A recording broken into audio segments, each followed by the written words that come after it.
여러분, 오늘 정말 가슴 아픈 실화 하나를 들려드리겠습니다. 전북 익산에 사시는 70대 할머니 이야기입니다. 이분은 남편을 일찍 보내시고 20년 넘게 혼자 사셨습니다. 자녀들은 서울에서 각자의 가정을 꾸리고 살고 있어서 평소에는 전화 한 통이 전부였습니다. 매일 아침 혼자 밥을 짓고 혼자 드시고 텔레비전을 보다가 혼자 잠이 드시는 일상이 20년 넘게 반복되었습니다. 그러던 어느 날 카카오톡 오픈 채팅방에서 한 남성이 말을 걸어왔습니다. 자기를 해외에서 사업하는 한국계 외국인이라고 소개했습니다. 처음에는 그냥 대화 상대 정도였습니다. 오늘 뭐 드셨어요? 건강은 좋으세요? 이런 평범한 안부 인사부터 시작했습니다. 할머니 입장에서는 하루 종일 아무와도 대화하지 못하다가 누군가 관심을 가져주니 마음이 따뜻해지셨을 겁니다. 일주일이 지나고 2주일이 지나면서 대화의 내용이 달라지기 시작했습니다. 당신 같은 분은 처음입니다. 당신의 목소리만 들어도 하루가 행복합니다.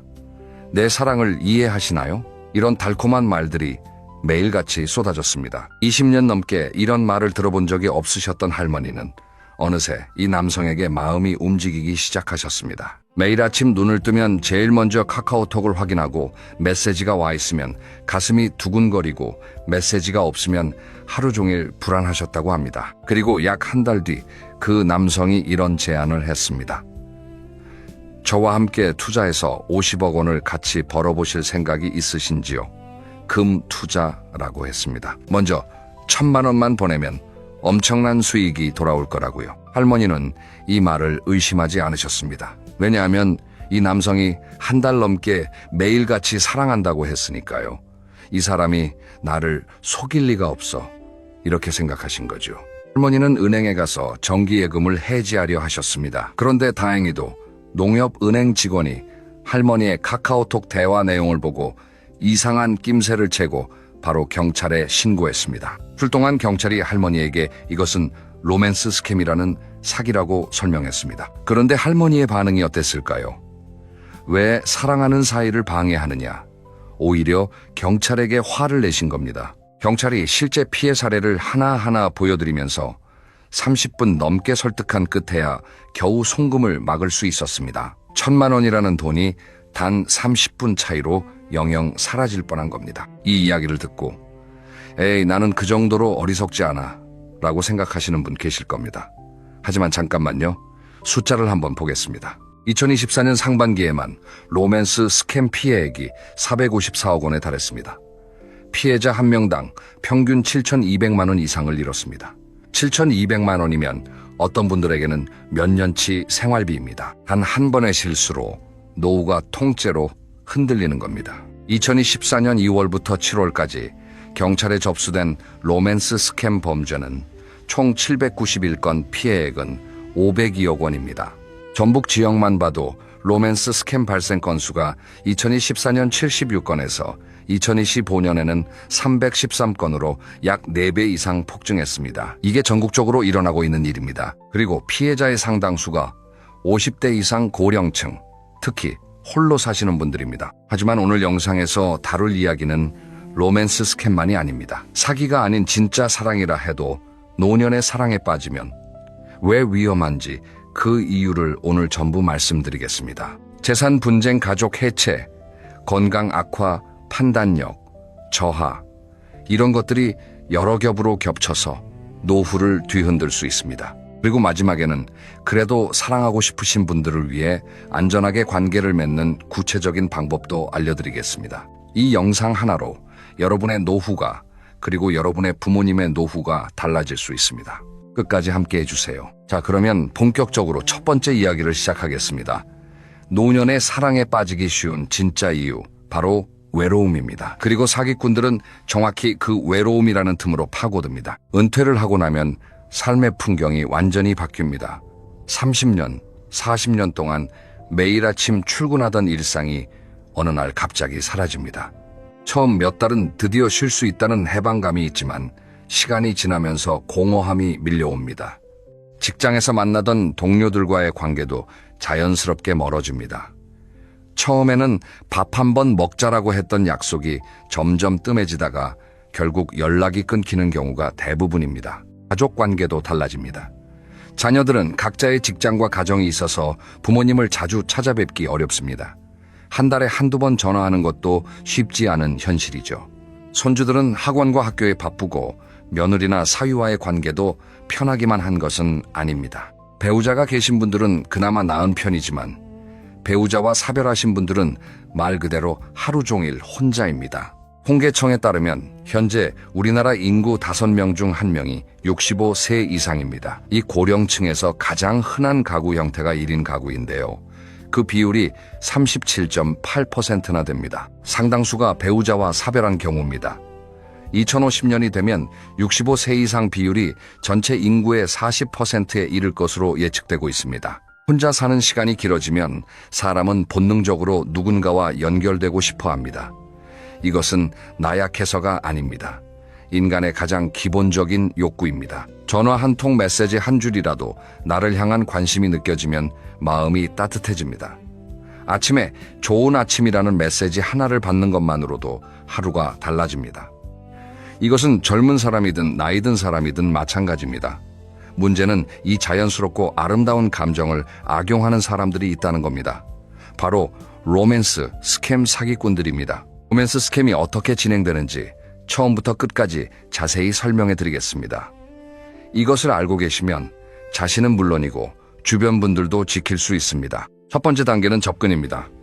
사기꾼은 페이스북, 인스타그램, 카카오톡 오픈 채팅 같은 곳을 통해 접근합니다. 자기를 해외에 사는 사업가, 미군 장교, 한국계 외국인 의사 같은 신뢰감을 주는 직업으로 소개합니다. 프로필 사진은 실제 존재하는 다른 사람의 사진을 도용합니다. 외모가 훤칠하고 신뢰감이 느껴지는 사진을 골라서요. 요즘은 인공지능으로 가짜 얼굴을 만들어내기도 합니다. 사진만 보면 진짜 사람인지 가짜인지 구분하기 어렵습니다. 두 번째 단계는 현혹입니다. 접근에 성공하면 매일같이 다정한 메시지를 보냅니다. 당신이 내 희망이에요. 한국에 정착해서 당신과 가족을 만들고 싶어요. 당신 목소리만 들어도 행복합니다. 이런 말들을 몇 주 길게는 몇 달에 걸쳐서 합니다. 아침에 좋은 아침, 메시지 낮에는 점심 드셨어요? 저녁에는 오늘 하루 어떠셨어요? 밤에는 잘 자요, 꿈에서 봐요. 이렇게 하루 종일 관심을 쏟습니다. 여기서 잠깐 생각해 보세요. 20년 넘게 혼자 사시면서 이런 말을 매일 들으신 적이 있으신가요? 자녀들도 바빠서 일주일에 한 번 전화하기 어려운데 이 사람은 매일 하루에도 몇 번씩 사랑한다고 합니다. 안 빠져들 수가 없는 겁니다. 특히 배우자를 잃고 오랜 시간 혼자 지내오신 분들에게는 사막에서 오아시스를 만난 것과 같습니다. 문제는 그 오아시스가 신기루, 즉 가짜라는 겁니다. 세 번째 단계는 송금 유도입니다. 충분히 신뢰를 쌓았다고 판단하면 본격적으로 돈을 요구합니다. 방법은 다양합니다. 한국으로 가는 비행기 표값이 필요해요. 공항에서 억류됐는데 보석금이 필요해요. 엄마가 병원에 있어서 치료비가 급해요. 함께 투자하면 큰 돈을 벌 수 있어요. 이렇게 위급한 상황을 만들거나 함께 돈을 벌 수 있다는 꿈을 보여줍니다. 피해자는 이미 사랑에 빠져 있는 상태이기 때문에 의심 없이 돈을 보냅니다. 네 번째 단계는 잠적입니다. 돈을 받고 나면 연락이 끊깁니다. 또는 더 큰 금액을 요구합니다. 이번에 더 보내주면 곧 만날 수 있어요. 수수료가 추가로 필요해요. 한번 보내기 시작하면 멈추기가 어렵습니다. 이미 보낸 돈이 아까우니까 조금만 더 보내면 해결될 거야 라고 스스로를 속이게 됩니다. 이것을 전문가들은 매몰 비용의 함정이라고 부릅니다. 그리고 결국 연락이 완전히 끊기고 보낸 돈은 하나도 돌려받지 못합니다. 더 끔찍한 경우도 있습니다. 사기꾼이 피해자의 통장을 이용하는 겁니다. 내가 한국 계좌가 없으니 당신이 대신 입금을 받아줄 수 있겠냐라고 합니다. 순진한 피해자가 자기 통장 번호를 알려주면 사기꾼은 다른 피해자들에게 이 통장으로 돈을 보내게 합니다. 이러면 본인이 사기의 공범으로 조사를 받을 수 있습니다. 사기 피해자인데 공범까지 되는 2중 3중의 피해를 입게 되는 겁니다. 실제 사례를 몇 가지 더 짜통대 자란이다는 제구에 사시는 80대 남성 이야기입니다. 이분도 로맨스 스캠에 빠져서 7천만 원을 보내려고 경찰서까지 찾아가셨습니다.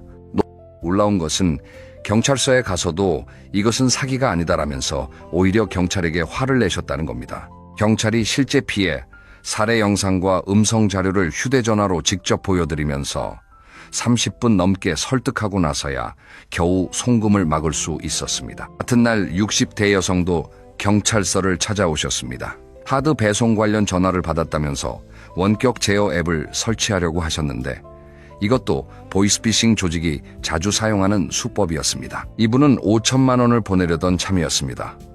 이날 하루에만 경찰이 총 1억 2천만 원의 피해를 예방한 겁니다. 하루에 한 경찰서에서만요.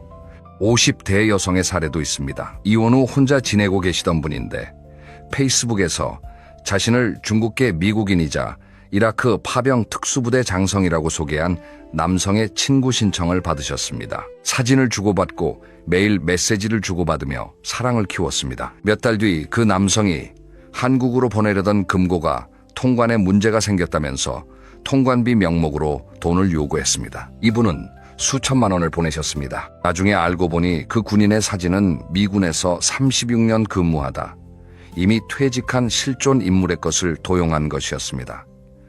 피해 금액은 한 푼도 돌려받지 못했습니다. 왜 이렇게까지 쉽게 속는 걸까요? 사기꾼들이 교묘해서이기도 하지만 근본적인 이유는 외로움에 있습니다. 외로움이라는 감정은 생각보다 훨씬 강력합니다. 외로움이 오래 지속되면 사람의 판단력을 심각하게 떨어뜨립니다. 누군가 관심을 보여주면 그 사람이 진짜인지 가짜인지 따지기보다 이 따뜻함을 놓치고 싶지 않다는 감정이 앞서게 됩니다. 특히 은퇴 후에는 사회적 역할이 사라지면서 정체성에 혼란이 옵니다. 나는 누구인가? 나는 아직 가치 있는 사람인가? 라는 질문이 머릿속을 떠나지 않습니다. 이때 누군가가 당신은 특별하다. 당신처럼 멋진 사람은 처음이다. 라고 하면 자존감이 급격히 올라가면서 그 사람에게 의존하게 됩니다. 사기꾼들은 이 심리를 정확히 파악하고 이용하는 전문가들입니다. 그래서 가장 확실한 예방법을 말씀드리겠습니다. 기억하세요. 어떤 상황에서든 만나본 적 없는 사람에게 돈을 보내는 것은 절대로 해서는 안 되는 일입니다. 수수료를 먼저 내야 한다. 보석금이 필요하다. 비행기 표값이 급하다. 투자금을 보내달라. 이런 말이 나오는 순간 그것은 100% 사기입니다. 자가 진짜 사랑하는 사람이라면 만나보지도 않은 상대에게 돈을 요구하지 않습니다. 그리고 만약 자신이 누군가와 온라인으로 교류하고 있다면 반드시 가족이나 가까운 친구에게 이야기하세요. 요즘 이런 사람과 대화하고 있는데 어떻게 생각하느냐라고 물어보시면 됩니다. 사랑에 빠져 있으면 자신의 판단을 객관적으로 하기 어렵습니다. 제3자의 눈으로 봐야 사기인지 아닌지가 보입니다. 사기꾼들이 가장 두려워하는 것이 바로 피해자 주변의 가족과 친구입니다. 그래서 사기꾼들은 항상 우리 사이의 비밀을 지켜달라, 다른 사람에게 이야기하지 말라고 합니다. 이 말 자체가 사기의 증거입니다. 자, 이제 두 번째 이야기로 넘어가겠습니다. 여기서부터가 정말 중요합니다. 왜냐하면 사기가 아닌 진짜 사랑인 경우에도 심각한 문제가 생길 수 있기 때문입니다. 바로 재산 문제입니다. 황혼, 재혼이라는 말 많이 들어보셨을 겁니다. 배우자와 사별하거나 이혼한 뒤 노년에 다시 결혼하는 것을 말합니다. 요즘 황혼, 재혼이 점점 늘고 있는 추세입니다. 평균 수명이 90대를 향해 가고 있으니 배우자를 잃고도 20-30년을 더 살아야 하는 시대가 된 거죠. 그 긴 시간을 혼자 보내는 것보다 좋은 동반자를 만나고 싶다는 마음은 충분히 이해할 수 있습니다. 문제는 황혼, 재혼에는 젊었을 때의 결혼과는 전혀 다른 차원의 복잡함이 있다는 겁니다. 가장 큰 걸림돌이 무엇인지 아시나요? 사랑의 감정이 아닙니다. 바로 재산 상속 문제입니다. 전문가들도 최근 자녀들의 재산 상속 문제가 황혼, 재혼의 가장 큰 걸림돌이라고 입을 모읍니다. 구체적인 사례를 말씀드리겠습니다. 아내와 사별한 뒤 복지관에서 새로운 여성을 만난 60대 후반의 남성 이야기입니다. 이분은 아내와 함께 평생을 열심히 사셨습니다. 아이들 키우면서 부동산도 몇 군데 마련하셨고 아들과 딸 모두 결혼을 시키셨습니다. 그러다 아내가 먼저 세상을 떠나셨고 이후로 친구들과 여행을 다니거나 골프를 치면서 소일하셨습니다. 어느 날 친구를 따라 복지관에 갔다가 한 여성을 만나게 되셨습니다. 이분도 남편을 일찍 보내고 혼자 아들을 키우며 악착같이 살아온 분이었습니다.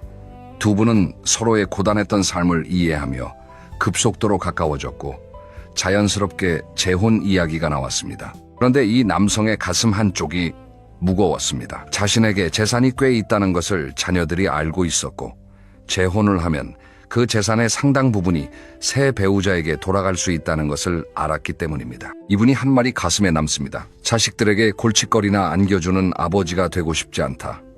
사랑하는 마음과 자녀에 대한 미안함 사이에서 괴로워하신 겁니다. 이 걱정이 괜한 걱정이 아닙니다. 법적으로 어떻게 되는지 구체적으로 설명드리겠습니다. 만약 재혼한 뒤 남편이 먼저 세상을 떠나면 재혼한 배우자는 법적으로 공동 상속인이 됩니다. 우리 민법에서는 배우자가 직계비속, 즉 자녀와 함께 상속할 때 자녀 몫에서 0.5를 가산해서 받도록 되어 있습니다. 숫자로 구체적으로 말씀드리겠습니다. 실제로 있었던 사례입니다.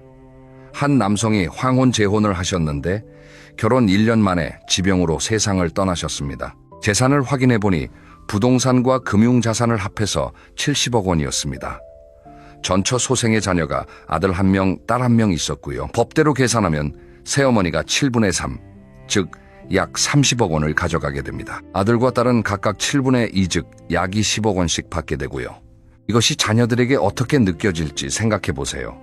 어머니와 아버지가 3, 40년 동안 함께 땀 흘려 일구신 재산입니다. 그 어머니가 돌아가신 뒤 아버지가 새로 만난 분과 겨우 1년 결혼 생활을 하시고 세상을 떠나셨는데 그 1년 사이에 만난 새어머니가 자녀들보다 더 많은 30억 원을 가져갑니다. 이것을 순순히 받아들일 자녀가 과연 몇이나 될까요?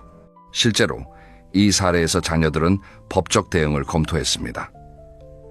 상속을 포기하면 새어머니의 몫을 줄일 수 있다는 조언을 듣고 상속 포기를 고려했습니다. 하지만 법원은 2013년에 중요한 판례를 내놓았습니다. 자녀 전부가 상속을 포기하면 배우자가 단독 상속인이 된다는 것입니다. 즉, 자녀들이 상속을 포기하면 70억 원 전부를 새어머니에게 줘야 하는 상황이 벌어질 수 있는 겁니다. 이런 복잡한 법적 문제 때문에 전문가들은 황혼 재혼을 결심하셨다면 반드시 사전에 법적 조치를 해두라고 강력히 조언합니다. 첫 번째 방법은 부부 재산 계약입니다. 이것은 민법에 규정된 제도로 혼인신고를 하기 전에 결혼 후 재산 관리 방법을 미리 정해서 등기하는 겁니다. 예를 들어 혼인 전에 각자 가지고 있던 재산은 각자의 것으로 한다라고 정해놓으면 나중에 분쟁의 소지를 줄일 수 있습니다. 한번 등기하면 혼인 중에는 변경하지 못하는 것이 원칙입니다. 두 번째 방법은 유언장 작성입니다. 재혼 전에 자녀들과 신중하게 상의해서 배우자와 자녀가 상속받을 몫을 각각 정해놓는 겁니다. 유언 내용과 작성일 주소, 성명을 자필로 쓰고 도장을 찍으면 법적으로 유효한 자필 유언이 됩니다. 더 확실하게 하려면 공증사무소에서 유언 공증을 받으시면 됩니다. 다만 한 가지 꼭 알아두셔야 할 것이 있습니다. 부부 재산 계약을 하고 유언장을 공증받았다고 해서 법적 분쟁을 100% 막을 수 있는 것은 아닙니다. 법원은 이혼이나 사망으로 인한 재산 분할과 상속은 미리 알 수 없는 것이기 때문에 사전 계약을 완전하게 인정하지는 않습니다. 그렇지만 소송이 생겼을 때 법원에서 중요한 참고 자료로 인정받을 수 있습니다. 아무런 준비 없이 재혼하는 것과 이런 법적 장치를 마련해 놓은 것은 천지 차이입니다. 그리고 이 과정에서 가장 중요한 것은 자녀들과의 소통입니다. 아버지가 재혼을 하려고 하는데 너희 재산은 이렇게 보호해 놓았다라고 미리 안심시켜 드리는 것이 핵심입니다. 자녀들이 반대하는 가장 큰 이유는 아버지의 행복을 바라지 않아서가 아닙니다. 어머니와 함께 일구신 재산이 낯선 사람에게 넘어갈까봐 걱정되는 겁니다. 이 걱정을 법적으로 해소해주면 자녀들의 마음도 한결 가벼워집니다. 자, 이제 세 번째 이야기로 넘어가겠습니다. 재산 문제만으로도 충분히 복잡한데 더 아픈 문제가 있습니다. 바로 가족 관계가 완전히 무너질 수 있다는 겁니다. 부모의 재혼에 대한 자녀들의 심리를 깊이 들여다보겠습니다. 이것을 이해하셔야 왜 자녀들이 그렇게 반대하는지, 그리고 왜 가족이 해체되는지를 알 수 있습니다. 먼저 어머니를 잃은 자녀의 입장을 생각해 보겠습니다. 어머니가 돌아가시면 자녀들에게는 그 자리가 영원히 비어있는 자리입니다. 세상에 어머니는 한 분뿐이니까요. 그런데 아버지가 2, 3년 만에 다른 여성을 만나 이분이 새 어머니다 라고 하시면 자녀들에게는 큰 충격입니다. 머리로는 아버지도 외로우시겠지, 아버지도 행복하실 권리가 있지 라고 이해하려 합니다. 하지만 가슴속에서는 어머니 자리를 그렇게 쉽게 다른 사람에게 내어주시는 건가? 어머니와의 추억은 뭐가 되는 건가? 라는 서운함과 분노가 올라옵니다. 특히 어머니를 간호하며 마지막까지 곁에서 지켰던 자녀일수록 이 감정이 강합니다. 내가 어머니를 그렇게 정성껏 모시는 동안 아버지는 이미 다른 분을 생각하고 계셨던 건 아닌가? 이런 의심이 한번 시작되면 아버지에 대한 신뢰가 한순간에 무너집니다. 방송에서 나온 한 장면이 이것을 생생하게 보여줍니다. 아버지가 새로 만난 여성을 처음으로 집에 초대하셨습니다. 며느리가 강하게 반발했습니다. 밖에서 저녁을 드세요. 아버지는 며느리의 반대를 무릅쓰고 끝까지 고집을 부리셔서 그 여성을 집으로 데려오셨습니다. 하지만 집에서 환영하며 기다리고 있는 가족은 거의 없었습니다. 손녀 한둘만 있을 뿐 나머지 가족은 모두 알면서도 일부러 집에 오지 않았습니다. 아버지는 결국 속상한 마음을 술로 달래야 했습니다. 이 장면이 보여주는 것이 뭘까요? 황혼의 사랑은 당사자에게는 달콤하고 설레는 것이지만 가족에게는 시한폭탄과 같다는 겁니다. 그리고 그 시한폭탄의 도화선은 바로 재산 문제입니다. 자녀들이 아버지의 재산이 새어머니에게 넘어가는 것 아닌가라는 걱정을 하기 시작하면 관계가 급격히 틀어집니다. 처음에는 식사 자리에서의 미묘한 긴장감으로 시작합니다. 아버지, 그분과 얼마나 자주 만나세요? 혹시 돈 같은 거 드린 적 있으세요? 이런 질문들이 나오기 시작합니다. 그 다음에는 명절에 함께 모이지 않게 됩니다. 올해 명절은 바빠서 못 갈 것 같아요. 사실 바쁜 게 아니라 새어머니를 만나기 싫은 겁니다. 결국에는 연락마저 끊기는 경우도 있습니다. 부모와 자녀 사이에 벽이 생기는 겁니다. 형제 자매 사이에서도 갈등이 생깁니다. 형이 아버지를 제대로 못 말리니까 이렇게 된 거 아니냐?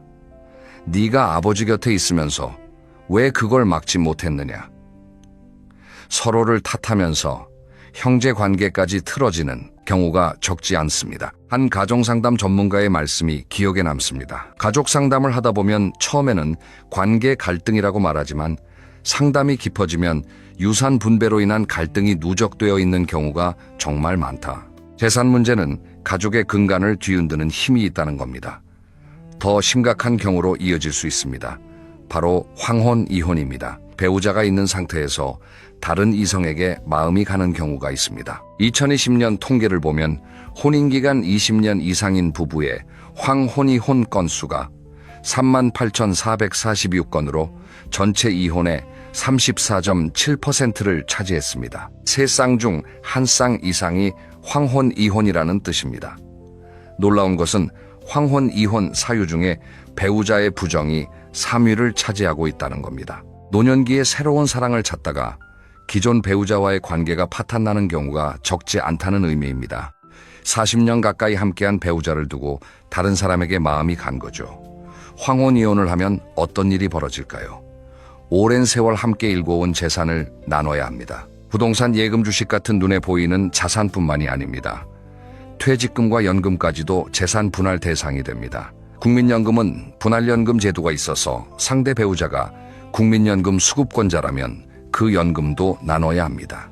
공무원이셨다면 공무원 연금, 군인이셨다면 군인 연금도 분할 대상입니다. 전업주부였더라도 가사노동과 육아에 기여한 바를 인정받아 50%에 가까운 재산 기여도를 인정받을 수 있습니다. 즉, 평생 모은 재산의 절반을 잃을 수 있다는 뜻입니다. 나이가 들어서 경제활동을 하기 어려운 시점에 재산의 절반이 날아가면 남은 노후가 얼마나 불안해질지 상상해 보세요. 그리고 황혼 이혼 후에 홀로 남겨지면 경제적으로도 어렵지만 정서적으로도 큰 타격을 받습니다. 40년 가까이 함께한 사람과 헤어지는 것은 젊을 때의 이혼과는 차원이 다른 충격입니다. 새로운 인생을 시작할 체력도 의지도 부족한 상태에서 혼자 남겨지는 겁니다. 자녀에게 의존할 수밖에 없는 상황이 되는데 자녀들도 이혼의 원인을 제공한 부모에 대해 복잡한 감정을 갖고 있으니 관계가 편할 리가 없습니다. 여기서 하나의 비유를 들어보겠습니다. 오래된 나무를 생각해 보세요.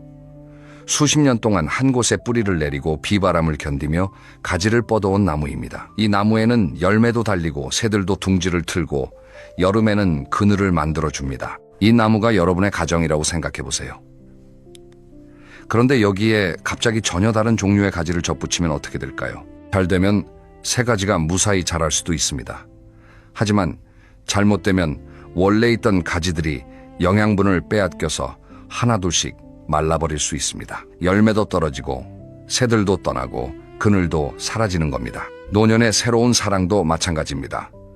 새로운 관계에 에너지를 쏟다가 기존에 소중히 갖고 온 가족이라는 가지가 말라버릴 수 있습니다. 그 가지는 한 번 마르면 다시 살리기가 거의 불가능합니다. 자, 이제 네 번째 이야기입니다. 이번에는 좀 다른 각도에서 바라보겠습니다. 건강과 판단력의 문제입니다.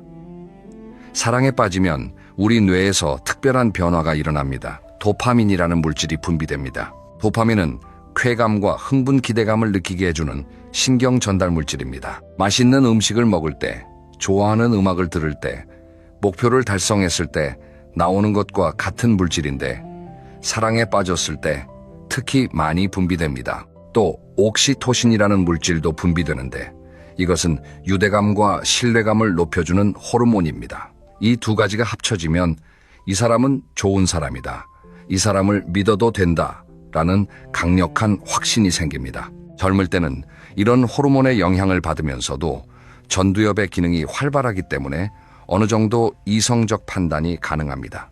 전두엽은 우리 뇌에서 계획, 판단, 충동 조절을 담당하는 부분입니다. 쉽게 말하면 감정의 브레이크 역할을 하는 거죠. 하지만 나이가 들면 전두엽의 기능이 서서히 약해집니다. 이것은 자연스러운 노화 현상입니다. 감정의 브레이크가 약해지는 겁니다. 그래서 노년기에 사랑의 감정이 시작되면 젊었을 때보다 훨씬 더 깊이, 훨씬 더 빠르게 빠져들게 됩니다. 아직은 잘 모르니까 좀 더 지켜보자가 아니라 이 사람이 운명이다, 이 기회를 놓치면 안 된다 라는 강한 확신으로 바로 이어지는 거죠. 이것이 왜 위험한지 다시 한번 생각해 보겠습니다. 주변 사람들이 그 사람 좀 이상하다, 조심해라 라고 충고해도 귀에 들어오지 않습니다. 자녀들이 아버지, 그 사람 확인 좀 해보자 라고 해도 너희가 뭘 아느냐 라면서 화를 내십니다. 아까 대구의 80대 할아버지가 경찰에게까지 사기가 아니다 라고 강하게 우기신 것도 바로 이 때문입니다. 도파민과 옥시토신이 뿜어져 나오면서 판단력을 완전히 덮어버린 거죠. 건강 측면에서도 주의가 필요합니다. 새로운 연애 관계는 설렘을 주기도 하지만 동시에 엄청난 스트레스를 줍니다. 상대방의 연락을 기다리며 안절부절 못하는 시간이 생깁니다. 상대방의 말 한마디에 기분이 크게 올랐다 내려갔다 합니다. 연락이 안 오면 불안해서 잠을 못 이룹니다. 의심이 생기면 가슴이 두근거리고 손이 떨립니다. 젊을 때는 이런 감정적 롤러코스터를 몸이 견딜 수 있습니다. 하지만 노년기에는 다릅니다. 감정의 급격한 변화는 자율신경계에 직접적인 영향을 미칩니다. 혈압이 올라가고 심박수가 불규칙해지고 수면의 질이 크게 나빠집니다. 당뇨, 고혈압, 심장질환 같은 기저질환이 있으신 분들에게는 이것이 생명을 위협할 수도 있습니다. 실제로 연애 중 스트레스로 인해 혈압이 급상승해서 응급실에 실려간 어르신도 있습니다.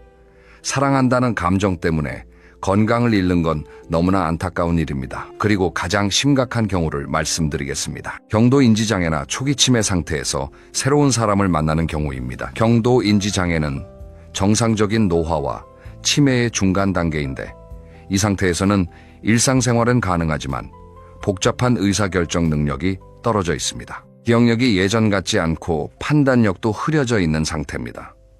이런 상태에서 누군가가 다정하게 다가오면 판별 능력 없이 그 사람을 전적으로 신뢰하게 됩니다. 재혼을 결심하거나 재산을 넘기거나 큰 금액을 송금하는 결정을 아무런 의심 없이 내리게 됩니다. 나중에 자녀들이 이것을 발견하고 아버지가 정상적인 판단 능력이 없는 상태에서 내린 결정이다 라고 법적으로 다투게 되면 가족 간에 돌이킬 수 없는 갈등이 생깁니다. 아버지의 의사 능력을 법적으로 판단해야 하는 상황이 되면 아버지의 자존심도 크게 상하고 가족 관계도 파탄이 납니다. 최근에는 정부에서 치매 환자의 재산을 보호하기 위한 제도를 만들기도 했습니다.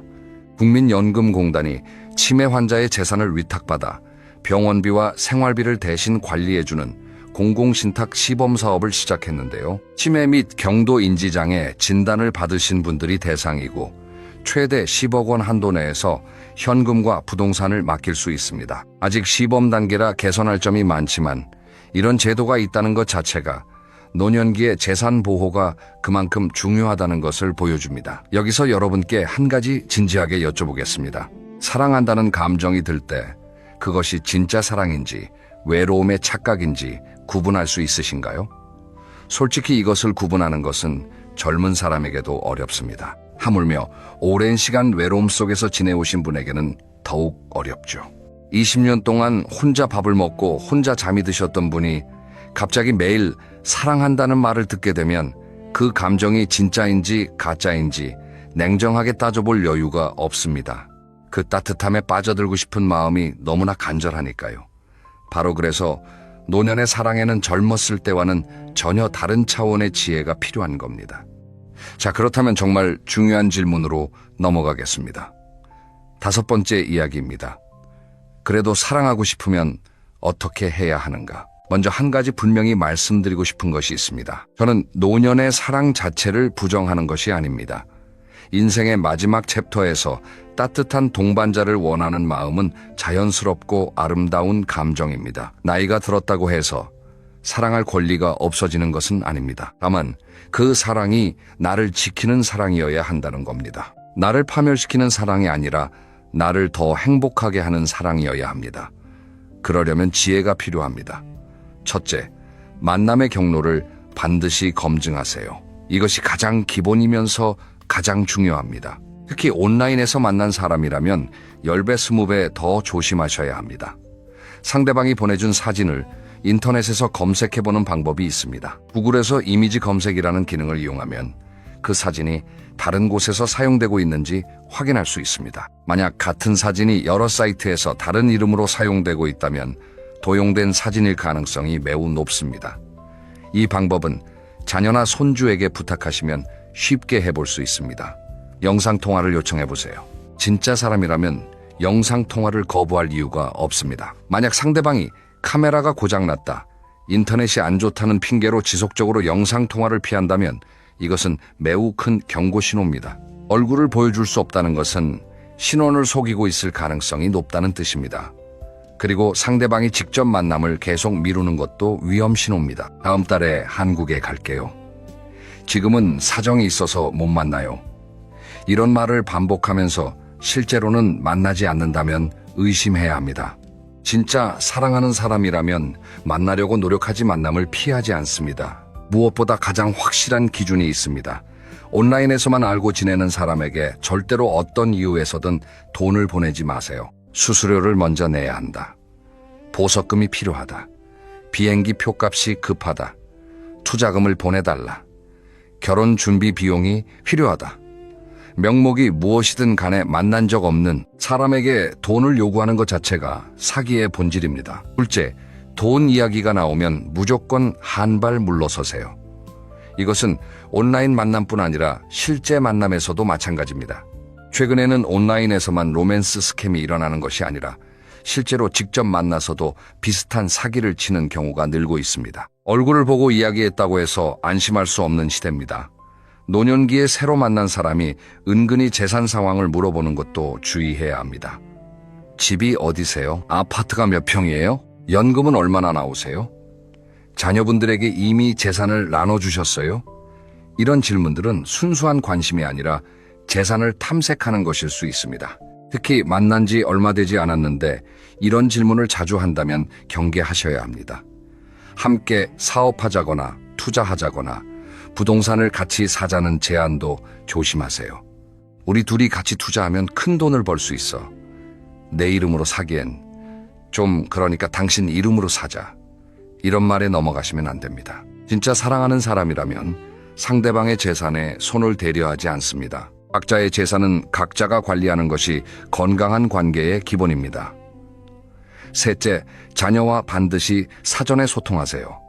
이것이 가장 어려우면서도 가장 중요한 부분입니다. 많은 어르신들이 자녀들에게 연애 사실을 숨기시는 경우가 많습니다. 자식들이 반대할 게 뻔하니까, 부끄러우니까, 내 인생인데 왜 허락을 받아야 하나, 이런 생각으로 비밀로 하시는 거죠. 하지만 이것은 나중에 문제를 더 크게 만듭니다. 갑자기 재혼 소식을 들은 자녀와 사전에 충분히 대화를 나눈 자녀의 반응은 완전히 다릅니다. 아버지, 요즘 좋은 분을 만나고 있는데 한번 소개시켜드릴까? 이 한마디를 먼저 하시는 것과 어느 날 갑자기 다음 달에 결혼한다라고 통보하시는 것은 천지 차이입니다. 전자는 자녀를 존중하는 것이고 후자는 자녀를 무시하는 것으로 받아들여집니다. 물론 자녀들이 처음에는 반대할 수 있습니다. 아버지, 좀 더 생각해 보세요. 그분에 대해서 좀 더 알아보는 게 어떨까요? 이런 반응이 나올 수 있습니다. 하지만 이것을 네 인생에 간섭하지 마라 라고 밀어붙이시면 안 됩니다. 자녀들의 반대 속에는 아버지에 대한 걱정이 담겨 있습니다. 그 걱정을 귀 기울여 들어주시고 함께 대화하시면서 서서히 이해를 구하시는 것이 현명한 방법입니다. 그리고 자녀에게 상대방을 소개하는 자리를 마련하세요. 자녀들이 직접 그분을 만나보면 느낌이 다릅니다. 전화로 아버지가 새 여자를 만났대 라고 들을 때에 불안감과 실제로 만나서 대화해 보았을 때의 느낌은 완전히 다릅니다. 상대방이 진심으로 아버지를 좋아하는 분이라면 자녀들도 시간이 지나면서 받아들이게 됩니다. 넷째, 재산 보호 장치를 먼저 마련하세요. 재혼을 결심하셨다면 감정에 앞서 법적 준비를 먼저 하셔야 합니다. 앞서 말씀드린 부부재산 계약과 유언장 작성은 필수입니다. 그리고 자녀들에게 아버지가 이런 법적 준비를 해놨으니 너희들 몫은 걱정하지 마라 라고 분명히 말씀해 주세요. 이 한마디가 가족 간의 갈등을 엄청나게 줄여줍니다. 구체적으로 어떤 내용을 담아야 하는지 말씀드리겠습니다. 부부재산 계약에는 혼인 전에 각자가 가지고 있던 재산의 소유권을 명확히 하는 내용을 넣으시면 됩니다. 각자의 혼전 재산은 각자의 소유로 한다. 혼인 중 새로 형성되는 재산에 대한 관리 방법은 이러이러하게 한다. 이런 식으로요. 유언장에는 각 자녀에게 돌아갈 몫과 새 배우자에게 돌아갈 몫을 구체적으로 적어두시면 됩니다. 이것을 공증까지 받으시면 더 확실합니다. 그리고 한 가지 더 권해드리고 싶은 것이 있습니다. 이런 법적 절차를 밟을 때 자녀들과 함께 하시는 겁니다. 공증 자리에 자녀들이 함께 있으면 나중에 아버지가 속아서 이런 결정을 내린 것 아니냐라는 의심도 원천적으로 막을 수 있습니다. 다섯째, 반드시 혼인신고를 해야 하는 것은 아닙니다. 이 부분이 의외로 중요하면서도 많은 분들이 생각하지 못하시는 부분입니다. 황혼의 동반자 관계에서 꼭 법적으로 결혼을 해야 할 필요는 없습니다. 사실혼 관계 또는 동거 관계로 함께 생활하면서도 충분히 서로를 돌보고 행복하게 지낼 수 있습니다. 혼인신고를 하면 법적으로 상속권이 발생합니다. 이혼 시에는 재산 분할 문제가 생깁니다.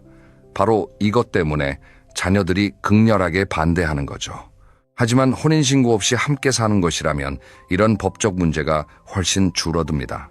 자녀들 입장에서도 아버지가 좋은 분과 함께 지내시는 것은 좋은데 재산 문제만 안 생기면 된다는 것이 본심인 경우가 많습니다. 혼인신고 없는 동반자 관계는 이 본심에 부합하는 대안이 될 수 있습니다. 물론 사실혼 관계에서도 일정 부분 법적 보호를 받을 수 있습니다.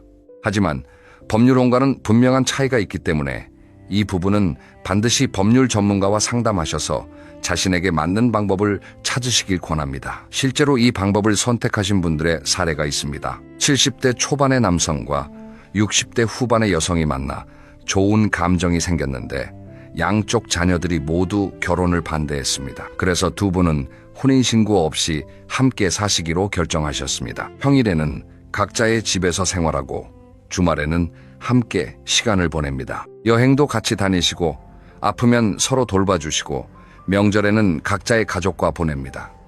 양쪽 자녀들도 이 관계를 인정하고 존중합니다.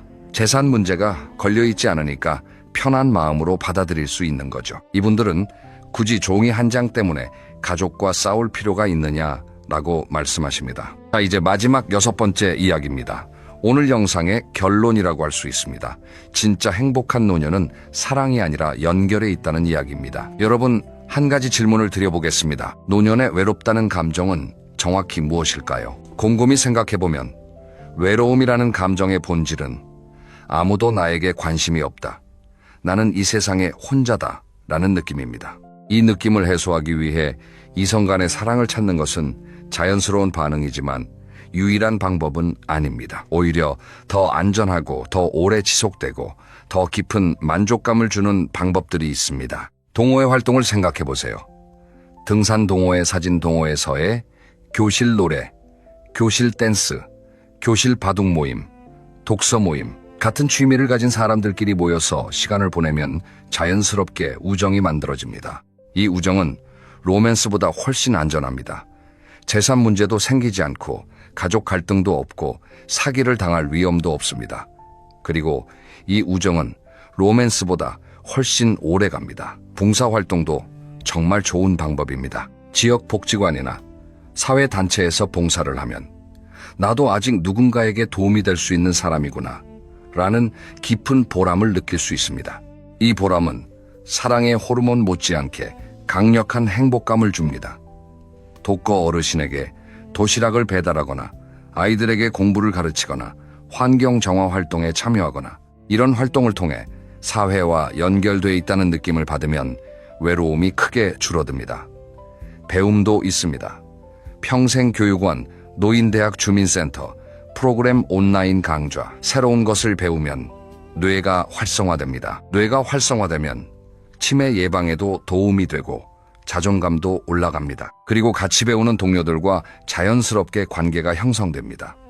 수업이 끝나면 함께 점심을 먹고 숙제를 같이 하고 서로의 작품을 감상하면서 우정이 깊어집니다. 어떤 분은 70대에 수채화를 배우기 시작해서 전시회까지 여신 분도 있습니다. 80대에 영어를 배우기 시작해서 해외여행을 다니시는 분도 있습니다. 90대에 스마트폰을 배워서 손주와 영상통화를 하시는 분도 있습니다. 배움에는 나이 제한이 없습니다. 그리고 배움을 통해 만들어진 관계는 돈이 끼어들 여지가 없기 때문에 순수하고 건강합니다. 한 가지 감동적인 사례를 말씀드리겠습니다. 부산에 사시는 70넷 세김 할머니 이야기입니다. 이분은 남편을 7년 전에 보내시고 혼자 사십니다. 아들 2명은 서울에서 각자의 가정을 꾸리고 있어서 자주 만나기 어렵습니다. 처음 2, 3년은 정말 힘드셨다고 합니다. 하루 종일 텔레비전만 보다가 잠이 드시는 날이 반복되었고 어떤 날은 하루에 한마디도 말을 하지 않고 하루가 끝나는 날도 있었다고 합니다. 거울을 보면 내가 이렇게까지 늙었나 싶어서 자괴감이 들었다고도 하셨습니다. 그러다가 동네 복지관에서 하는 합창단 모집 공고를 보셨습니다. 처음에는 나이 들어서 무슨 노래냐라고 손을 저으셨는데 옆집 할머니가 같이 가자고 졸라서 마지못해 따라가셨습니다. 그런데 막상 가보니 비슷한 처지의 분들이 많았습니다. 남편을 잃고 혼자 사시는 분들, 자녀들과 멀리 사시는 분들, 건강 문제로 집에만 계시던 분들, 다들 외로움을 안고 있는 분들이었습니다. 처음에는 노래를 잘 못 부르셔서 쭈뼛쭈뼛 하셨는데 선생님이 목소리가 좋으시다라고 칭찬하자 용기가 났다고 합니다. 일주일에 2번씩 연습에 나가시면서 점점 실력이 느셨고 연습 끝나면 합창단 친구들과 같이 점심을 드시고 가끔 여행도 가시고 서로의 병원 진료에 동행해 주기도 하시면서 서로가 서로의 가족 같은 존재가 되셨습니다. 김 할머니는 이렇게 말씀하셨습니다. 처음에는 남편이 그리워서 다른 남자를 만나볼까도 생각했었어. 주변에서 소개해준다는 사람도 있었고, 근데 지금은 굳이 그럴 필요가 없더라고. 합창단 친구들이 있으니까 외롭지 않아. 우리끼리 맨날 웃고 떠들고 누가 아프면 서로 걱정해주고 명절에도 같이 모여서 음식 해먹고 오히려 연애하면 복잡해질 것 같아서 지금이 더 좋아. 남은 인생을 이 친구들과 함께 웃으면서 보내고 싶어. 이분이 행복하신 이유가 뭘까요? 사랑을 찾아서가 아닙니다. 연결을 찾아서입니다. 사람은 누군가와 연결되어 있다는 느낌만 있으면 외롭지 않습니다. 그 연결이 반드시 이성 간의 로맨틱한 사랑일 필요는 없습니다. 그리고 이런 관계는 로맨스와 달리 위험이 없습니다. 재산 문제가 생기지 않습니다. 가족 갈등이 없습니다. 사기를 당할 위험도 없습니다. 오히려 함께 웃고 함께 울고 함께 나이 들어가는 동료가 있다는 것이 건강에 도움이 됩니다. 자, 이제 오늘 이야기를 정리하겠습니다. 기억하셔야 할 것 3가지입니다. 하나, 온라인에서 다가오는 달콤한 사랑은 사기일 가능성이 매우 높습니다. 돈 이야기가 나오면 100% 사기입니다. 절대 송금하지 마시고 반드시 가족에게 이야기하시고 경찰에 신고하세요. 둘 진짜 사랑이라 해도 황혼재혼은 재산 분쟁과 가족 갈등의 불씨가 될 수 있습니다. 재혼을 결심하셨다면 반드시 자녀와 사전에 충분히 소통하시고 부부재산 계약과 유언장 같은 법적 보호장치를 먼저 마련하세요. 혼인신고 없는 동반자 관계도 아주 좋은 대안이 될 수 있습니다. 셋노년의 외로움은 이성 간의 사랑이 아니라 사회적 연결로 더 안전하고 건강하게 해소할 수 있습니다. 동호회, 봉사활동, 배움, 이런 건강한 관계들이 로맨스보다 안전하고 오래가고 깊은 행복을 줍니다. 마지막으로 한 가지만 더 부탁드리겠습니다. 오늘 이 영상을 보시고 나면 여러분의 부모님이나 주변에 혼자 사시는 어르신에게 한 가지만 물어봐 주세요. 요즘 혹시 SNS에서 새로 연락 오는 사람 있으세요? 이 한마디가 누군가의 전 재산을 지켜줄 수 있습니다. 부모님께 자주 전화하세요. 아버지 요즘 어떻게 지내세요? 어머니 뭐 특별한 일 없으세요? 이 전화 한 통이 부모님의 외로움을 줄여주고 사기꾼이 파고들 틈을 막아줍니다. 부모님이 외롭지 않으시면 낯선 사람의 달콤한 말에 현혹될 이유가 없습니다. 결국 가장 좋은 예방책은 가족의 사랑과 관심입니다. 오늘 영상이 도움이 되셨다면 좋아요와 구독 부탁드립니다. 그리고 이 영상을 주변에 혼자 계신 부모님이나 어르신들에게 꼭 공유해 주세요. 카카오톡으로 링크 하나 보내시면 됩니다. 그 작은 행동이 누군가의 노후를, 누군가의 전 재산을, 누군가의 가족을 지켜줄 수 있습니다. 오늘도 건강하시고 사랑하는 가족과 따뜻한 시간 보내시길 바랍니다. 긴 영상 끝까지 들어주셔서 진심으로 감사합니다.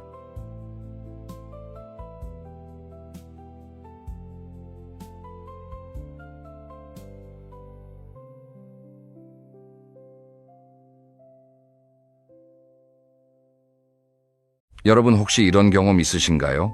자식한테 전화했는데 신호만 가고 안 받습니다. 1시간 지나고 2시간 지나고 결국 저녁 때쯤 문자 하나가 옵니다. 바빴어. 나중에 전화할게. 그 짧은 문자 한 줄에 가슴이 철렁 내려앉은 적 있으신 분? 아마 한두 분이 아니실 겁니다. 평생을 바쳤습니다. 내 밥은 굶어도 자식 밥은 챙겼고 내 옷은 안 사도 자식 옷은 사줬습니다. 아플 때 병원비가 부담돼도 자식 학원비는 어떻게든 마련했습니다. 그런데 말이죠. 그렇게 키워놓은 자식이 어느 날부터 남처럼 느껴지기 시작합니다. 명절에 잠깐 들렀다 바쁘다고 가버리는 뒷모습을 보면서 문득 이런 생각이 듭니다. 나는 저 아이한테 뭐였을까? 오늘 저는 이 이야기를 하려고 합니다. 결국 자식은 손님이라는 것. 이 말이 처음에는 서운하게 들리실 수도 있습니다. 하지만 끝까지 들어보시면 생각이 완전히 달라지실 겁니다.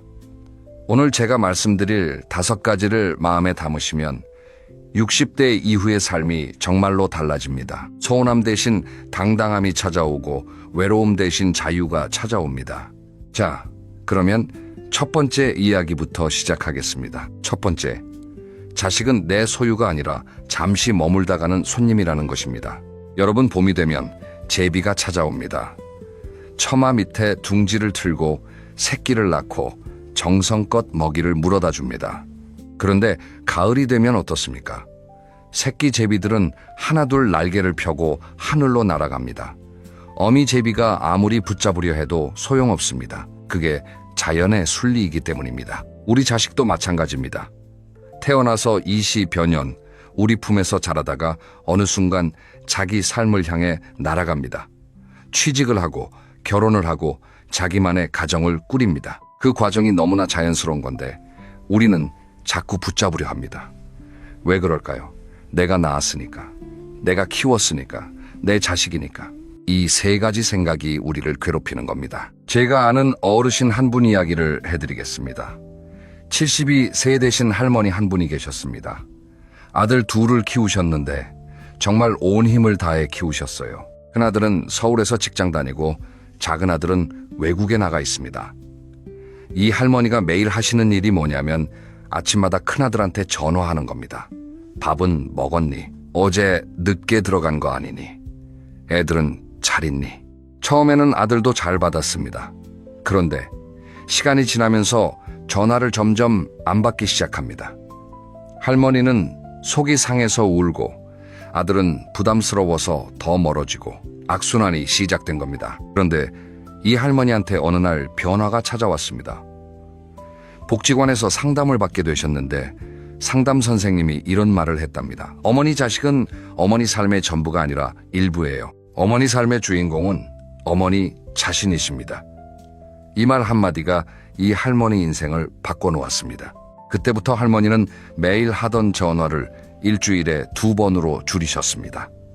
대신 그 시간에 복지관에서 서예를 배우기 시작하셨어요. 처음에는 손이 떨려서 글씨가 삐뚤빼뚤했는데 석 달 정도 지나니까 제법 그럴듯한 작품이 나오기 시작했습니다. 그런데 신기한 일이 벌어졌습니다. 전화를 줄였더니 오히려 아들이 먼저 전화를 하기 시작한 겁니다. 엄마 요즘 뭐 하세요? 서예 작품 사진 좀 보내주세요. 관계가 되살아난 거예요. 이게 바로 손님의 지혜입니다. 우리 집에 귀한 손님이 오면 어떻게 합니까? 반갑게 맞이하고 좋은 음식 대접하고 편하게 쉬다 가시라고 합니다. 그런데 그 손님을 붙잡고 가지 말라고 매달리지는 않습니다. 왜냐하면 손님에게는 손님의 삶이 있으니까요. 자식도 똑같습니다. 우리 삶에 잠시 머물다가는 귀한 손님. 그렇게 생각하면 서운함이 줄어듭니다. 오히려 함께했던 시간이 감사하게 느껴집니다. 사실 이건 동양의 오래된 지혜이기도 합니다. 옛말에 이런 말이 있습니다. 자식 농사는 씨 뿌리고 물 주는 데까지가 부모의 몫이고 열매는 하늘의 몫이라고요. 우리가 할 수 있는 건 최선을 다해 키우는 것까지입니다. 그 이후에 어떤 삶을 사느냐는 자식의 몫입니다. 이걸 인정하는 순간 마음이 편해집니다. 여러분, 나무를 한번 떠올려 보세요. 가을이 되면 나무는 잎을 떨어뜨립니다. 잎이 떨어진 나무가 슬퍼 보이시나요? 아닙니다. 그 나무는 겨울을 준비하고 있는 겁니다. 잎을 보내야 다음 봄에 새 잎이 돋아납니다. 우리도 마찬가지입니다. 자식을 보내야 내 삶에 새로운 봄이 시작됩니다. 그런데 여기서 한 가지 중요한 게 있습니다. 손님이라고 해서 관계를 끊으라는 뜻이 아닙니다. 적절한 거리를 두라는 겁니다. 너무 가까우면 서로 숨이 막히고 너무 멀면 정이 식습니다. 딱 좋은 거리. 그게 바로 손님과 주인의 거리입니다. 이 거리를 찾는 게 60대 이후 가장 중요한 숙제 중 하나입니다. 그러면 이제 두 번째 이야기로 넘어가겠습니다. 이 두 번째가 사실 가장 어려운 부분입니다. 많은 분들이 여기서 마음고생을 하십니다. 두 번째, 기대를 내려놓으면 오히려 관계가 살아난다는 것입니다. 여러분, 혹시 이런 말씀 하신 적 있으신가요? 내가 너한테 얼마나 해줬는데. 이 한마디, 이 말 한 번이라도 하신 적 있는 분 솔직히 꽤 많으실 겁니다. 저도 이해합니다. 진짜 많이 해주셨으니까요. 등록금 대주고 결혼자금 보태주고 손주 봐주고 용돈까지 보태주고. 그런데 돌아오는 건 명절 때 잠깐 얼굴 비추는 것뿐인 것 같으니 서운할 수밖에요. 그런데 한 발짝 물러서서 생각해보면 이 서운함의 뿌리가 보입니다. 바로 기대입니다. 내가 이만큼 해줬으니 자식도 이만큼 해줘야 한다는 기대. 이게 우리를 괴롭히는 진짜 원인입니다. 재밌는 이야기 하나 해드릴게요. 어떤 어머니가 딸한테 김장김치를 담가서 보냈습니다. 새벽부터 일어나서 배추 절이고 양념 만들고 꼬박 이틀을 매달렸습니다. 택배로 보내면서 마음속으로 이렇게 기대합니다. 우리 딸이 고맙다고 전화하겠지, 맛있다고 할 테지.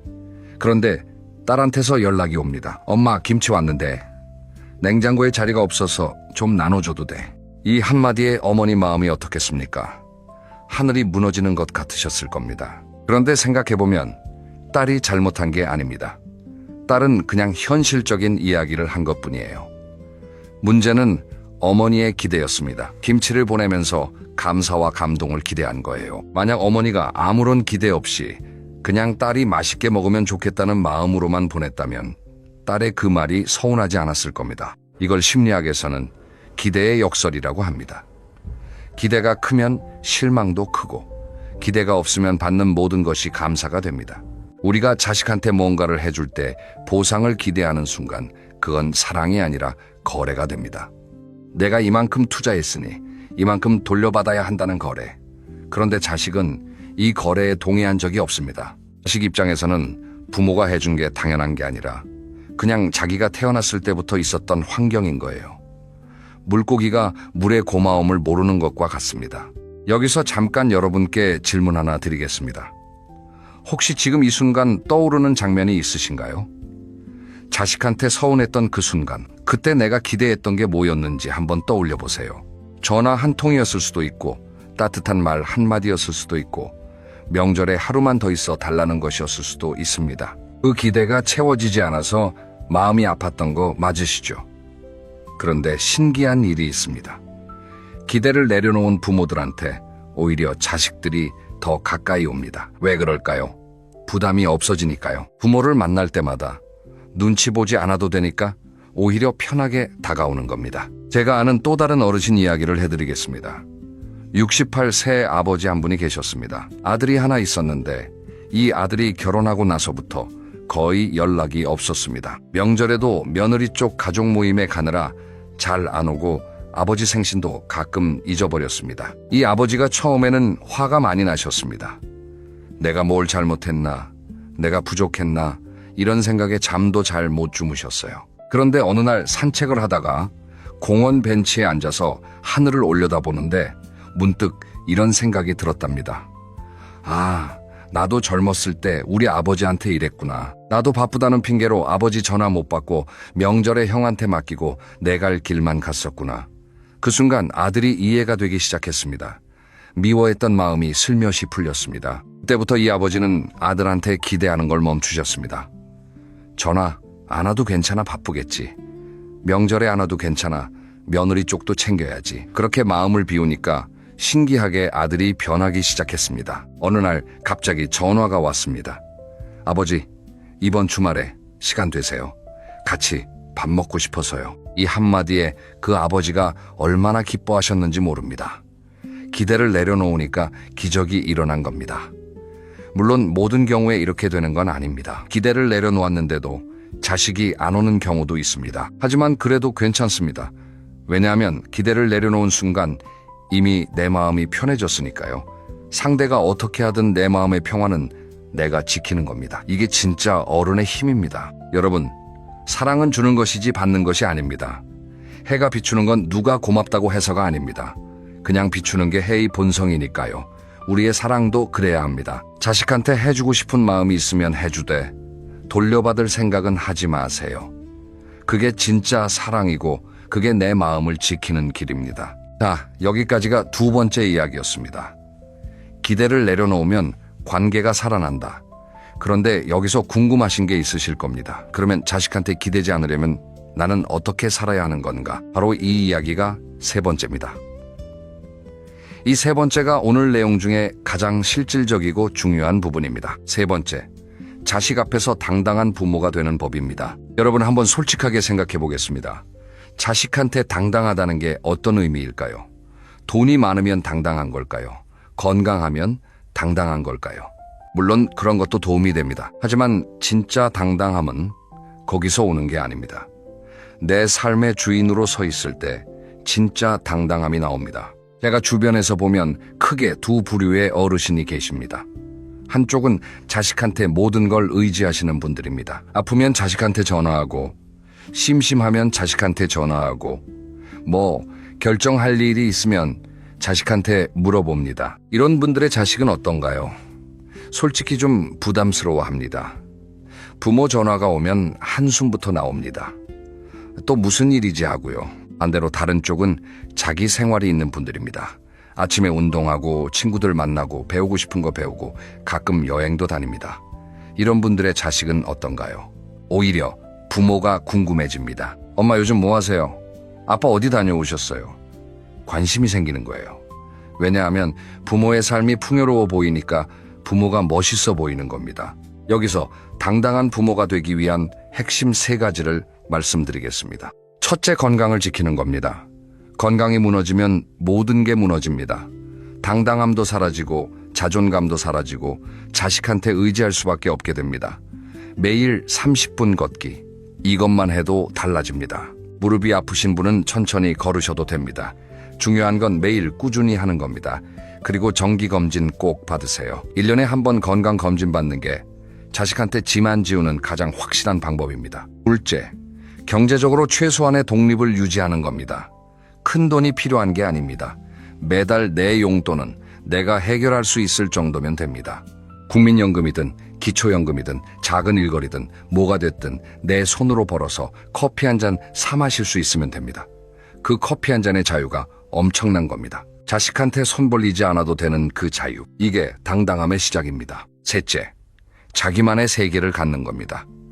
취미가 됐든 봉사활동이 됐든 친구 모임이 됐든 나만의 영역이 있어야 합니다. 자식 걱정만 하면서 하루를 보내면 그게 자식한테도 부담이 됩니다. 반대로 엄마가 요즘 서예 작품 전시회 준비하느라 바빠 이러면 자식이 어떤 느낌이 들겠습니까?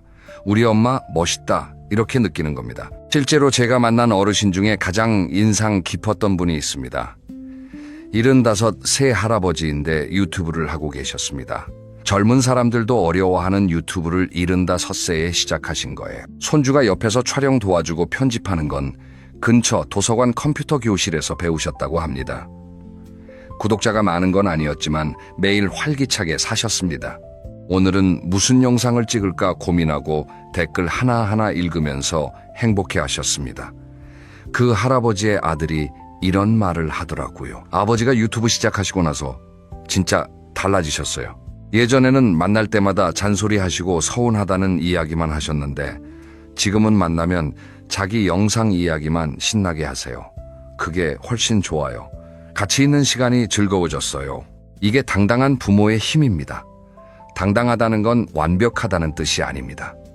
아프기도 하고 외롭기도 하고 돈이 부족할 수도 있습니다. 하지만 그 안에서도 내 삶을 내가 꾸려가겠다는 의지, 그게 당당함입니다. 자식이 도와주면 고맙게 받되 자식이 도와주지 않아도 내가 내 길을 간다는 마음, 이 마음이 서면 자식 앞에서 주눅들 일이 없습니다. 여러분 혹시 지금 이런 생각 드시는 분 계신가요? 그래도 나는 자식한테 잘 못한 게 있어서 당당할 수가 없어. 그런 생각하지 마세요. 세상에 완벽한 부모는 없습니다. 우리 부모님도 완벽하지 않으셨고 우리도 완벽하지 않았고 우리 자식도 완벽한 부모가 되지 못할 겁니다. 완벽하지 않아도 괜찮습니다. 최선을 다했으면 그걸로 충분합니다. 그걸로 최선을 용서하세요. 그 용서가 당당함의 첫걸음입니다. 자, 여기까지 3번째 이야기를 마치겠습니다.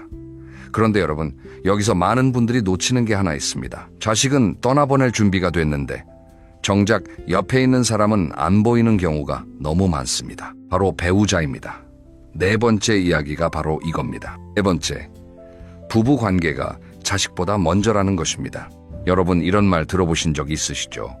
자식은 손님이지만 배우자는 평생의 동업자다. 그런데 현실은 어떻습니까? 30년 넘게 같이 살면서 배우자한테 따뜻한 말 한마디 하기가 참 어렵습니다. 대화라고는 밥 먹었어. 어디가? 그냥. 이게 전부인 부부가 정말 많습니다. 재미있는 통계가 하나 있습니다. 황혼, 이혼이 해마다 늘어나고 있습니다. 특히 60대 이후 이혼이 크게 늘었다고 합니다. 왜 그렇겠습니까? 자식 키울 때는 공통 목표가 있었습니다. 아이들 잘 키우자, 공부 잘 시키자, 좋은데 시집 보내고 장가 보내자. 이 공동 목표가 부부를 하나로 묶어줬습니다. 그런데 자식이 다 떠나고 나면 갑자기 둘만 남습니다. 서로 마주 보는데 할 말이 없습니다. 그때야 비로소 깨닫습니다. 아, 우리 부부 사이에 아무것도 남아있지 않구나. 제가 아는 부부 이야기를 해드리겠습니다.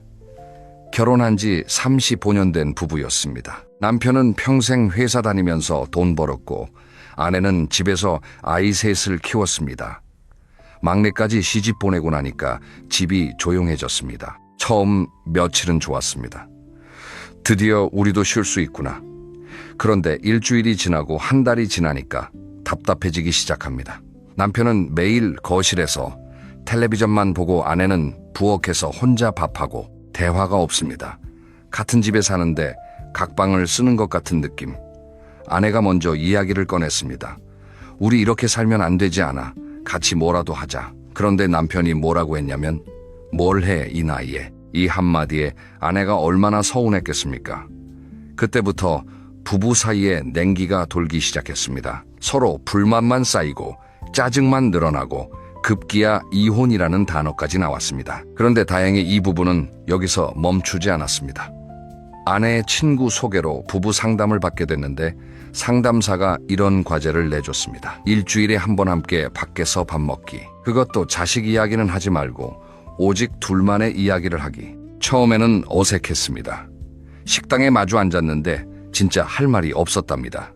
그래서 상담사가 알려준 대로 서로에게 질문을 했습니다.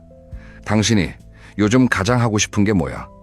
남편이 뜻밖의 대답을 했습니다. 사실 나 낚시 다시 하고 싶었어. 젊었을 때 좋아했는데 바빠서 못했거든. 아내가 놀랐습니다. 35년을 같이 살았는데 남편이 낚시를 좋아했다는 걸 그때 처음 알았다는 겁니다. 그만큼 서로에게 관심이 없었던 거예요. 그 뒤로 이 부부는 함께 낚시를 다니기 시작했습니다. 아내가 처음에는 벌레 만지기도 싫어했는데 남편이 신나서 물고기 잡는 모습을 보니까 기분이 좋아지더랍니다. 낚시터까지 가는 차 안에서 이런저런 이야기를 나누면서 대화도 늘었고요. 1년쯤 지나니까 이 부부 완전히 달라졌습니다.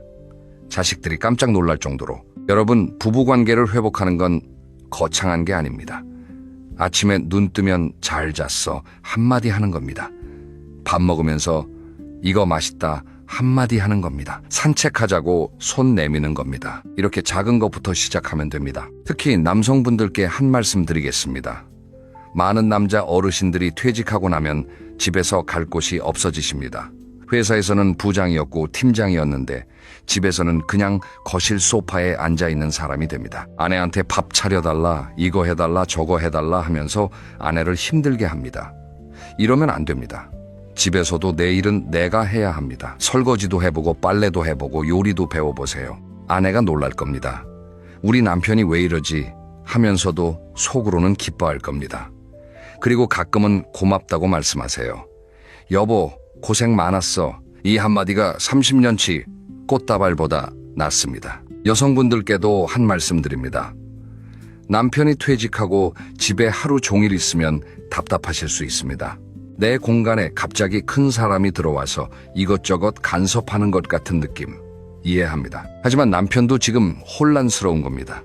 평생 회사에서 역할이 있었는데 갑자기 아무 역할도 없어졌으니까요. 좀 기다려주세요. 그리고 같이 할 수 있는 걸 찾아보세요. 부부가 함께 성장하면 그 어떤 관계보다 단단해집니다. 자식은 손님이지만 배우자는 평생의 동반자입니다. 자식이 떠난 자리를 배우자로 채우세요. 그러면 외롭지 않습니다. 빈집에 둘이 앉아 있어도 옆에 사람이 있다는 게 얼마나 큰 위로인지 모릅니다. 자, 그러면 이제 마지막 5번째 이야기입니다. 이 5번째가 오늘 전체 내용의 핵심이자 결론입니다. 여기까지 들으신 여러분께 꼭 드리고 싶은 이야기입니다. 5번째, 나를 위한 삶을 시작하라. 지금이 가장 빠르다. 여러분, 인생을 한번 돌아보겠습니다. 20대에는 취직하느라 바빴습니다. 30대에는 결혼하고 집 마련하느라 정신이 없었습니다. 40대에는 자식 키우고 교육시키느라 죽어라 뛰었습니다. 50대에는 자식 결혼시키고 노후 걱정하느라 한숨만 나왔습니다. 돌아보면 나를 위해 산 시간이 얼마나 될까요? 거의 없습니다. 항상 누군가를 위해 살았습니다. 부모를 위해, 자식을 위해, 가족을 위해. 그런데 이제 60이 넘었습니다. 자식도 다 컸고 은퇴도 했거나 곧 할 겁니다. 드디어 나를 위해 살 수 있는 시간이 온 겁니다. 그런데 많은 분들이 이때 이런 말씀을 하십니다. 이 나이에 뭘 해? 다 늙었는데 이제 와서 뭘 시작해? 이 말이 가장 위험합니다. 이 나이에 뭘 해? 이 한마디가 남은 인생 전체를 잡아먹습니다. 이 말 대신 이 나이에도 할 수 있는 게 이렇게 많아라고 바꿔보세요. 인생이 달라집니다. 실제 사례를 몇 가지 말씀드리겠습니다. 첫 번째 사례. 63세에 수영을 시작한 어머니가 계십니다.